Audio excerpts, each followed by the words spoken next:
جو لوگ کمزور ذہن رکھتے ہیں ساری زندگی فیصلہ ہی نہیں ہوتا، کوئی ڈرتے رہتے ہیں، سہمے سہمے وقت گزارتے ہیں اپنے آپ کو فکری یہ جو ایمان ہوتا ہے یہ بندے کو طاقتور کرتا ہے، بندہ مضبوط ہو جاتا ہے۔ مجھے بتائیے نا، جب ایمان پکا ہو کہ روزی دینے والا اللہ ہے تو پھر بندہ کسی مالدار آدمی کے پیچھے کبھی بھاگتا ہے، کبھی کسی بڑے آدمی سے ڈرتا ہے؟ جب اسے پتا ہو کہ عزت اور ذلت اللہ کے دستے قدرت میں، پھر وہ سیاستیں سازشیں یہ کام کرتا ہے۔ تو پہلے تو مضبوطی ایمان درکار ہے ہمارے بچوں کے اندر، ہمارے مزاجوں کے اندر۔ جب تک وہ مضبوطی ایمان، حضرت مولا علی شیر خدا کرم اللہ تعالی وجہ الکریم ایک دفعہ بڑے علیل ہو گئے، کمزوری آ جاتی ہے، بندہ بیمار ہو جاتا ہے۔ تو ہمارے ہاں بیمار لوگ بعض اوقات ایسا جملہ بولتے ہیں جو کفر کے زمرے میں چلا جاتا ہے۔ آپ پریشان ضرور ہیں، تکلیف میں ضرور ہیں، لیکن آپ بات وہی کریں گے جو شریعت اجازت دیتی ہے۔ حضرت علی شیر خدا شدید علیل تھے، ایک صحابی تیمارداری کرنے گئے تو حضرت مولا علی کا چہرہ دیکھ کے پریشان ہو گئے، کہنے لگے آپ تو بڑے سخت علیل ہیں، اللہ خیر کرے، اللہ تعالیٰ آپ کو صحت دے۔ تو حضرت علی کہنے لگے تو فکر نہ کر، مجھے اس بیماری سے کچھ بھی نہیں ہوگا۔ نے کہا کیوں؟ فرمانے لگے مجھے نبی پاک علیہ السلام نے فرمایا تھا علی اس وقت دنیا سے جاؤ گے جب داڑھی خون سے رنگین ہو جائے گی،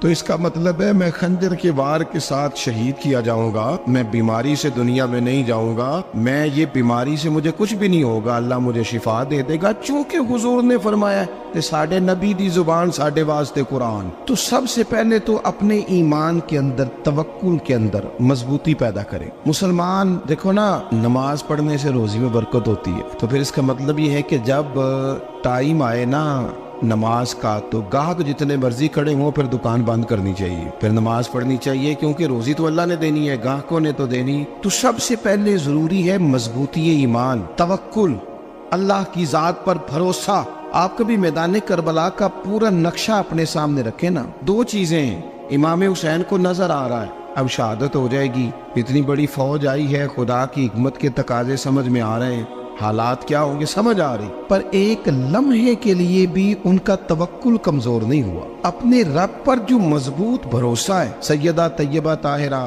حضرت فاطمہ الزہرا رضی اللہ تعالیٰ عنہا اونٹ کے بالوں کی بنی ہوئی چادر اوڑھ کر چکی پیس رہی تھی۔ یہاں بیویاں بڑا روتی ہیں، غریبی بڑی ہے، بڑی غریب بھی ہے، حالانکہ اب کون بندہ پیوند والے کپڑے پہنتا ہے جی؟ اب تو بڑی مشکل سے وہ لوگ ملتے ہیں جو جوتا ٹوٹ جائے تو گانٹھ کے پہنے، ورنہ تو نئے جوتے آ جاتے ہیں۔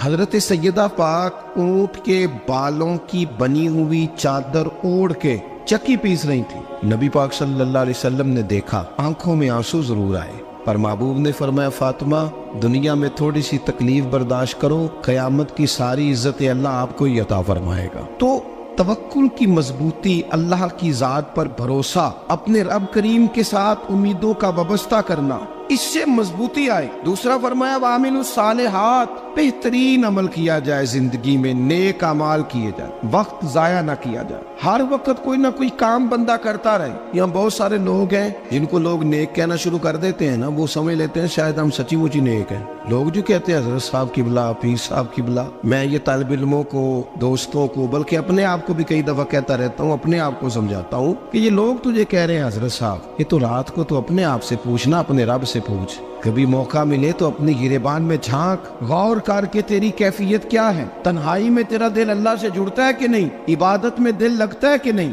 خدا کا خوف دل میں رہتا ہے کہ نہیں، غریب کی محبت، عزیزوں قربت والوں کا احساس طبیعت میں موجود رہتا ہے کہ نہیں۔ ویسے تو میرا مطلب ہے، لوگ کہہ دیتے ہیں حاجی صاحب آپ بڑے سخی ہیں، تو اس سے تو نہیں نا بندے نے سخی ہونا، سخی تو تب ہونا ہے جب اللہ کی بارگاہ میں مقبول ہوگا۔ اعمال صالحہ، نیک کام، اور وہ کرتا رہے بندہ، کوئی بھی کام اسے نیکی کا مل جائے نا۔ دیکھنا اپنا معیار ہر انسان نے بنایا ہوتا ہے کامیابی کا۔ کچھ لوگوں کا خیال یہ ہوتا ہے کہ بچے میرے پڑھ گئے، اپنی اپنی جگہ پہ سیٹ ہو گئے، میں اب بڑے سکون میں ہوں۔ کچھ کی رائے یہ ہوتی ہے کہ میں نے سب بچے بچیوں کا بیاہ کر دیا ہے، گھر میرا بن گیا ہے، اب میں بڑے آرام میں ہوں، قرار میں ہوں، سکون میں ہوں۔ تو اپنی اپنی رائے ہوتی ہے، لیکن حقیقت وہ ہے، اصل وہ ہے جسے اللہ کے قرآن نے بیان کیا۔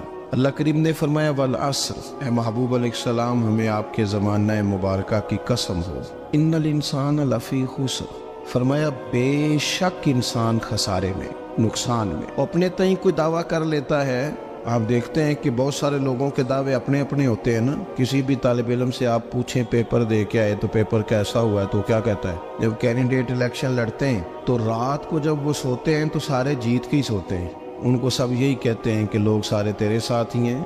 حالات، یہ جتنے بادشاہ حکمران ہوتے ہیں ان کے بگڑنے کی بنیادی وجہ ہوتی ہے کہ یہ خوش فہمیوں میں مبتلا ہوتے ہیں. ہم میں سے بھی ڈھیر سارے لوگ ہیں جو خوش فہمیوں میں مبتلا ہیں. کچھ کہتے ہیں جناب ہماری نسبت بڑی تگڑی ہے. بھئی نسبت تو امام حسین سے تگڑی تو کسی کی نہیں نا. تو ساری رات نماز پڑھتے تھے، روزے رکھتے تھے، اللہ کو یاد کرتے تھے. آپ خالی نسبت پر بیٹھ کر عمل چھوڑ جائیں تو یہ کیسے ممکن ہے؟ تو اپنے اپنے تئیں لوگوں نے معیار کامیابی کے قائم کر لیے ہیں. اللہ فرماتا ہے کہ محبوب مجھے قسم ہو زمانے کی، انسان نقصان میں، یہ دن بدن جو وقت گزار رہا ہے تو اس کا نقصان، اس کا خسارہ، اس کا گھاٹا بڑھتا جا رہا ہے روز نقصان میں. کتنا کتنا عمر کا حصہ لوگوں نے ضائع کر دیا، کتنے کتنے بہترین لوگ تھے لیکن روزی روٹی کے پیچھے وقت سارا برباد ہو گیا. یہ رزق حلال کے لیے دوڑ دھوپ ہو وہ تو بڑی بات، لیکن تکبر کے لیے اور خواہشات، بیجا خواہشات کی تکمیل کے لیے، ایک دوسرے سے آگے بڑھنے کے لیے بڑا وقت ضائع کیا لوگوں. اچھا کوئی بھی نہیں جیتا، خاندانوں میں بھی کوئی نہیں جیتا، برادریوں میں بھی کوئی نہیں جیتا، پر لڑائی ساری زندگی کی ہے. میں نے آگے گزرنا ہے، میں نے آگے، حالانکہ کوئی کسی کو جیتنے دیتا ہی نہیں. اپنے اپنے تئیں لوگوں نے معیار قائم کیے کامیابی کے. اللہ فرماتے ہیں بے شک انسان نقصان میں ہے، لیکن جس میں 4 خوبیاں پائی جائیں اللہ کا قرآن کہتا ہے وہ بندہ کامیاب ہو. کون کون سی؟ الا الذین آمنوا. سب نقصان میں نہیں سوائے ان لوگوں کے جو ایمان لائے. سب سے پہلے کیا کرے؟ ایمان ہو اس کے پاس، مضبوط ایمان. وعملوا الصالحات، اور ایمان بھی لائے اور نیک کام بھی کرے. اور صرف نیک کام نہ کرے، وَتَوَاصَوْا بِالْحَقِّ، لوگوں کو حق بات کی نصیحت بھی کرے. اور ظاہر ہے سچ بولے گا، حق بولے گا تو بڑے لوگوں کے مفادات کو ٹھیس پہنچے گی، کچھ لوگوں کو تکلیف بھی ہوگی. تو اب جب تکلیف ہوگی تو پھر مصیبت بھی آئے گی. تو اگر حق بات کہنی ہے تو پھر کیا کرے؟ وَتَوَاصَوْا بِالصَّبْرِ، اور ایک دوسرے کو صبر کی بھی وصیت کرے. 4 چیزیں پائی جائیں، ایمان، اعمال صالحہ، حق کی نصیحت، اس رستے میں آنے والی تکلیف پر صبر. اگر یہ 4 چیزیں میسر آتی ہیں تو اللہ کا قرآن کہتا ہے بندہ کامیاب ہے. اور اگر یہ 4 چیزیں نہیں تو پھر کوئی بندہ جتنا مرضی دعویٰ کرے، جتنا مرضی شور کرے، جتنا مرضی اعلان کرے، وہ کامیاب ہو سکتا. سب سے پہلے تو اپنا ایمان پکا کرے. یہ جو کچی پکی باتیں کرتے ہیں نا لوگ، مسلمان جو ہوتا ہے نا، مسلمان وہ لاوارث نہیں ہوتا، وہ وارث والا ہوتا ہے. اس کا رب ہر وقت اپنی رحمت سے اس کی حفاظت کرتا ہے. مسلمان ہر وقت نبی پاک علیہ السلام کے نگاہ کرم میں رہتا ہے. اسے کمزور باتیں نہیں کرنی چاہیے کہ میرے کو پیچھے چڑھ گیا تو پتہ نہیں کیا ہو جائے گا، برادری مخالف ہو گئی تو پتہ نہیں کیا ہو جائے گا، سچ بول دوں گا تو لوگ پتہ نہیں مجھے مار دیں گے. ایسا ہو نہیں سکتا. چھری حضرت ابراہیم چلائے بھی نا تو حضرت اسماعیل کے حلق پہ چلنا اس نے تب بھی ہے جب اللہ حکم کرے گا. تو اللہ کی حکمت ہوگی، حکمت الہی ہوتی ہے تو کوئی کام ہوتا ہے، ورنہ ہوتا. تو اپنی طبیعت میں مضبوط ایمان، توکل، اللہ پہ بھروسہ، مضبوطی افکار کی، کچی باتیں نہیں. دیکھو نبی پاک صلی اللہ تعالی علیہ وسلم نے فرمایا نیکی کو کبھی حقیر نہیں سمجھنا، کبھی حقارت سے نہیں نیکی کرنی کہ یہ بڑی چھوٹی ہے تو میں اس کو کروں. اب فرمایا کبھی حقیر نہ سمجھنا، نیکی کا کام جو بھی ملے کر دینا. فرمایا اگر بھائی سے مسکرا کے ملو گے بنا تو اس پر بھی اللہ تمہیں صدقے کا ثواب عطا کرے گا. ہم تو اس دین سے کے ماننے والے ہیں جو کہتے ہیں تو گلی سے روڑا اٹھا دے، کانٹا اٹھا دے، کسی کی تکلیف دور کر دے، کسی اس پر گنجائش کر دے، کسی کے لیے آسانی کر دے. جو بھی خیر کا کام میسر آئے پورے دن میں اسے چھوڑے نہیں. صبح گھر سے نکلے، وہ ایک صحابی تھے، غالباً تابعی تھے، تو بازار جاتے اپنے غلام کے ساتھ تو سارا بازار گھوم کے واپس آ گئے. خادم نے کہا جناب کو نہ کوئی خریدا نہ کچھ بیچا. تو آپ سارا بازار گھوم کے آ گئے. فرمانے لگے تیرا کیا خیال ہے؟ میں نے کچھ بھی نہیں کیا. کہا جناب پھر کیا کیا ہے؟ فرمانے لگے تم نے دیکھا جو بندہ بھی گزرا میں نے اس کو کہا السلام علیکم، تو کتنی کو نیکیاں میں جمع کر کے آ گیا ہوں. کوئی خیر جو میسر آئے. ہم سمجھتے ہیں کہ شاید کوئی کروڑ کو روپیہ ہوگا تو پوری مسجد بناؤں گا تو پھر میں نے نیکی کر دی ہے. شاید جناب میں، حالانکہ یہ چھوٹے چھوٹے کام ہے نا، چھوٹے چھوٹے کام، ان کی تو زیادہ ضرورت ہوتی ہے، ان کی تو زیادہ حاجت ہوتی ہے. کوئی آپ رستے میں گزر رہے ہیں تو نیچے کوئی کھڈا بنا ہوا ہے تو اس پر ہم کیا کرتے ہیں؟ گاڑی میں بیٹھ کے تبصرہ کرتے ہیں اے روڈ کھورے کدوں بننا ہے. بھئی یہ کھڈا ہے نا تو آپ نیچے اترے نا تو آپ دھابڑا لیں نا، کئی پکڑے نا، یہ تو 5 منٹ کا کام ہے.